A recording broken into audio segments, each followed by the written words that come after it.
Hello, welcome to my channel. This is John Hartledge, and happy Valentine's Day. The time for love and lovers. Love is in the air. It's red, it's blood, it's the heart, it's the fervent desire for another's company. We're gonna talk about champagne. Champagne when we celebrate special occasions. Champagne Mumm, one of the classic names in champagne, and still one of the most excellent values in champagne. I've picked this up today. Looking forward to this episode. Let's chat wine.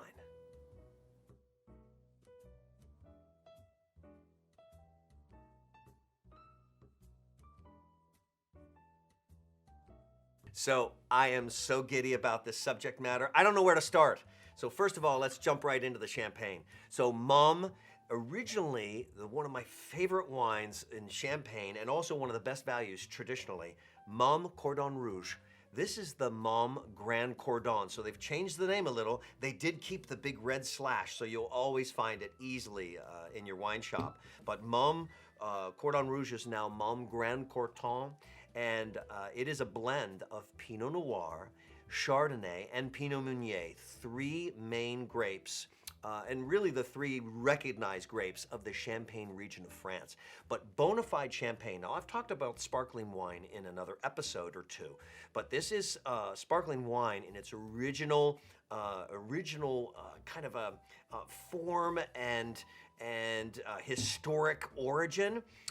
It was in the 1500s, so 16th century.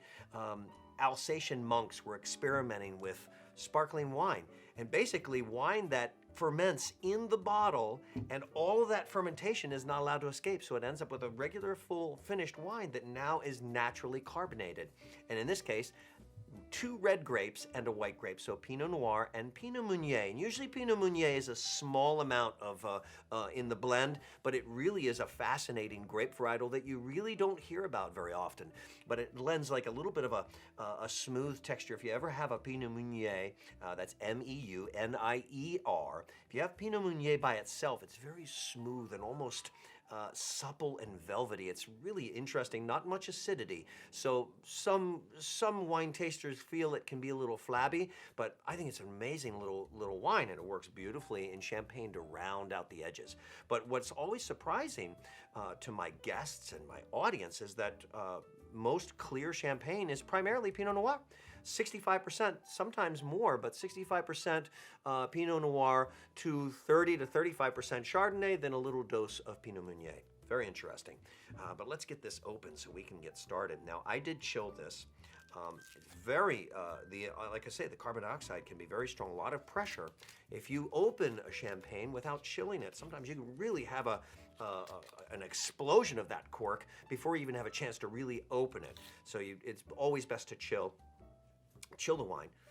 But like I said, in the 1500s, Alsatian monks were experimenting, and even Dom Perignon, one of the best wines from the Moet and Chandon producer, is kind of has an origin story of them being the first, and it's kind of up for grabs whether or not they're actual first. I mean, records weren't necessarily always accurate, but it was really Alsatian monks that were trying to figure this out, and it was very challenging. The glass is a totally different kind of glass. It has to handle all of that pressure. The cork is an issue, and it got to the point where they came up with this process where they actually freeze the bottle.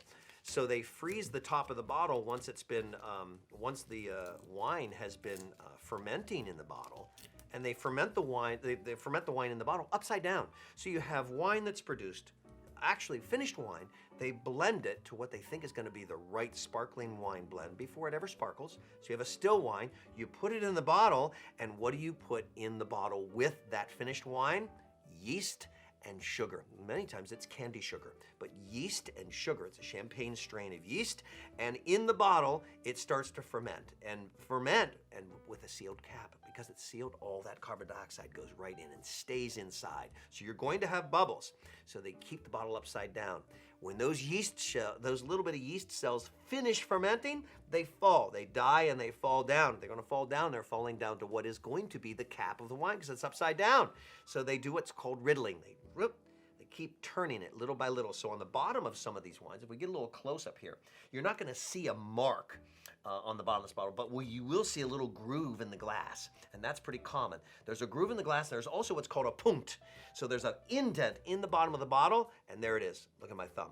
So I get my thumb and my hand around it, and I riddle the bottle a little bit each day, and you track how much you're riddling. And what does that do? That agitates the yeast as the wine is fermenting inside that bottle, so you get more and more yeast contact with the actual wine. All of the dead yeast cells go to the bottom. This is the top of which becomes the top of the bottle. Go to the bottom. They freeze that cap, knock that off. So it's actually above this. They freeze, knock that off, and then do what's called the second dosage. They do a dosage or a dose, is how I always remember it.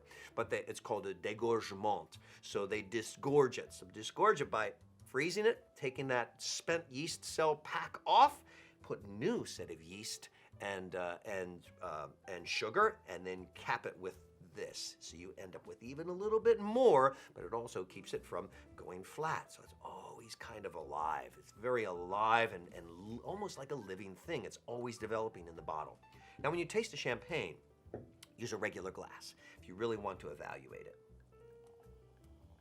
Notice how those bubbles start right away. When you're pouring into a champagne glass, it's very challenging to serve because those bubbles, boom, those bubbles take over very quickly, and they start to overrun your pour. So you have to pour, when you're pouring into a champagne glass, very slow, very slow, and then you reach a point where the bubbles start to recede, then you can pour almost regular speed. But if you pour regular speed the whole time, boom, you're over, and you've created, hey, it's fun, bubbles over a glass, what the heck, I don't care if it goes up. But, if you're in a little dining situation, you want to be, pristine, you have to mind your pace of your pour. Take all this little guy here and just kind of move it out of our way so you don't have any accidents. There we go. Now let's taste. Oh, right away. So there's this beautiful yeastiness, kind of breadiness, because the yeast is in contact. So that's a very common aspect of champagne. You want that little bit of yeasty aroma. And it's not totally golden. There is a slight influence, and it's kind of hard to see. For me, there's a slight influence of salmon or hue of pink, but not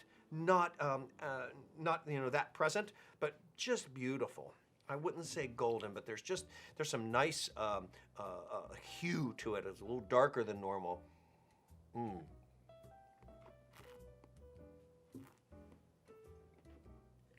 Obviously, you're not going to put this through a decanter. This already has bubbles. They're already bringing out all that flavor, and that's what you want. And it's, I wouldn't say bone dry, but it is Brut. Brut is actually drier than what's called extra dry. Brut, because it's fermented to more of a dry product, but you have all this beautiful little fruit, these pears and this breadiness and this yeastiness, and nuttiness even from that yeast. It's very, very fun. Always has been one of my favorites. The Mumm, formerly Cordon Rouge, now Grand Cordon. And I got this for $40. $40. Now that's kind of a sale price, but right at the time of this filming, the Veuve Clicquot was even up. Most of the bigger names, other than Mumm, were up about $10 more than that. So at $40, still a fabulous value. And I'm going to pour more of a traditional champagne so you can see what happens with the bubbles. So beautiful glass. So it's very common to use a glass like this when serving champagne because it's just so fancy. It's kind of a tradition. But notice the bubbles coming up. I have to slow down my pour and slow it down enough that it's not coming down the bottle. And look, there's the receding of the bubbles. And now I can pour a little more with a little more pace. See that? So that actually poured very well there. And you just can't get as much the aromatic because in a wine glass, you have that little bit of wideness, and then the aromatics can come up and actually you have room to put your nose in the glass. Here you don't really. So you're not evaluating the wine when you're serving in this kind of glass. You're serving for the sheer look of it and the formality and the toast. And to the champagne world's credit, it was probably late 1800s, they started to affiliate themselves with special occasions. So you had, you donate wines, you get this major marketing. It was like before the internet, obviously, before social media, before radio. They were actually able to start worldwide associating themselves with big events. They would donate the wines and have them smash the thing on the new ship that was new cruise liner that was going into the ocean. Amazing for that. And they've really developed that. The Champagne community has really developed this small little area of France.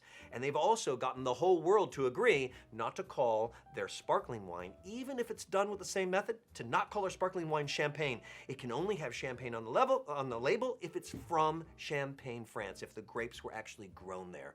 So it's really to their credit. It's allowed them to maintain this quality and also the unique, distinct character from that area. It's a very cold region. You have great acidity, so it really does form a great bottle of wine that's not overly sweet with all these neat complexities, but it's also allowed them to keep that price at a certain level that's allowed them to flourish. But now, because it's Valentine's, I want to do a fun little red cocktail, or a red influence. I don't think it's going to be totally red, but I'm going to make I was thinking of cherry cordial, and I was thinking of Kir Royale. Kir Royale is a very common cocktail to use with champagne, and that's with Chambord, French black raspberry liqueur. But this is going to be with cherry juice and just a beautiful cherries, Maraschino, the original Luxardo. You can find a cherry that's more of a natural, no red dye 40. There's nothing artificial in here. It's just cherries, cherry juice, and syrup. And that's, of course, from Italy, the Luxardo cherries. I love those. And I am going to add just a little bit of floweriness to the top of that with another French liqueur, Saint-Germain. So Saint-Germain is elderflower liqueur, and it really does have this petally aromatic. And we're going to put that at the very top just to give it a really experience for right before the recipient would taste it. So we're going to pour a little. And I'm not going to do a mixology kind of approach where you're going to measure everything by jigger, like you would at a bar maybe for a specific recipe. I'm just going to eyeball it. Now, I took some of the juice from that, and I put the juice just in a shot glass only because it's going to be easier to pour from there, and it looks so attractive. So actually, let's do this. We're going to drop. Let's be dramatic here. Let's do the syrup first. Okay, so syrup. Oh, well, there is a little red. Now I'm waiting to see. I was thinking the weight of that syrup would drive it down to the bottom, but if it stays red, that would just be beautiful. Okay. See how it's lightening up, turning into a little more of a rosé, also really fitting for Valentine's. We'll take our tongs and one of these beautiful cherries. Now, these are a little larger because I took black cherries and I added them to my Luxardo fresh black cherries that were I froze them, so I condensed them a little, and then I let them thaw. So now we set up a nucleation point. Oh, it's gonna float too, and it may drop at some point, but because we put that in there, we have a nucleation point. Now I've spoken about that. I haven't really explained. Nucleation is a physics term that basically is an imperfection, whether in the liquid or in the glass, that allows the carbon dioxide to shoot out of the liquid. So it's really cool. It sounds like this crazy term, but it's fun to use. It's fun when physics intersects with wine service or beverage specialties. Nucleation point. So we've given it a point that allows it to keep bubbling. So it looks beautiful in the glass, but I'm just going to top it off with just a little more. And then, oh, how beautiful is that? Now, let's taste it.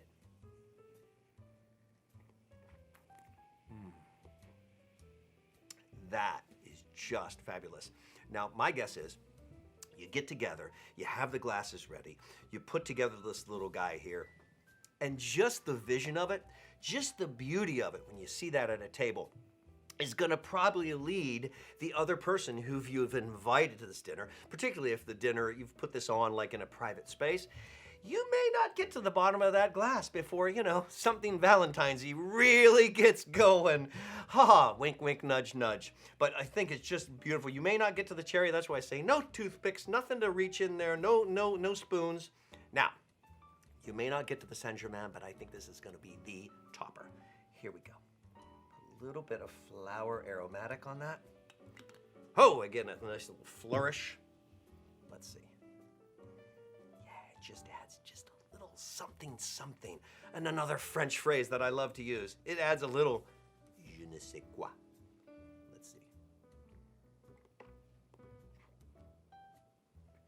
So we're masking the taste of the champagne. We're balancing the taste of the champagne. And I get this little, just this fresh flower, fresh cut petally or aromatic and sensation, if you will. And I just watch the cherry float. It's gonna drop. And the bubbles just keep happening because of that cherry that's in there. I think it's just, this is fun. So there you go. I wouldn't change a thing. So here we go, a little bit of syrup, it influenced the color, we bring a little more champagne, drop the cherry, get a little flowers in there, and voila, the je ne sais quoi topper. And I call it Cherries Royale. Cheers. Thank you so much for joining me for this really fun episode, this special Valentine's episode where I got a chance to make a really fun cocktail. Cherries Royale, love it.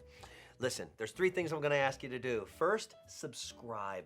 We have got a community growing here, and there are a lot of people doing this on the internet, and I think we've got something special, and we just gotta keep growing it. So subscribe first. If you're 21 or over, then sip a little. It doesn't have to be the Mumm. You don't have to spend $40. Find a Prosecco for $15 and something sparkling and create this cocktail. This is fun, or just have the sparkling wine. So second is sip.